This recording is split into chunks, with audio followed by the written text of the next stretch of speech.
দুনিয়াতে যারাই বেশি শিক্ষিত করেছে সন্তানদেরকে, জেনারেল শিক্ষিত, বড় বড় ডক্টরেট ডিগ্রি লাগিয়েছে, দেখবেন তাদের মা বাবাই তাকে বৃদ্ধাশ্রমে, ঠিক কিনা?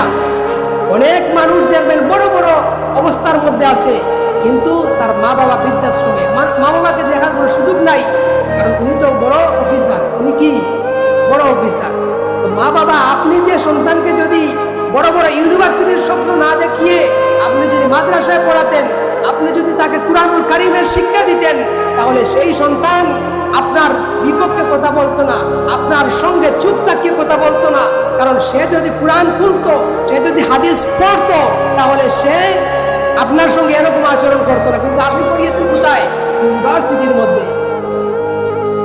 এজন্যই তো এই সন্তানেরা কি করে? মা বাবার সঙ্গে ভালো আচরণ করে না। আর এই যাদেরকে আপনি বড় বড় ডিগ্রি অর্জন করানোর ব্যবস্থা করে দিয়েছেন, তারাই আপনার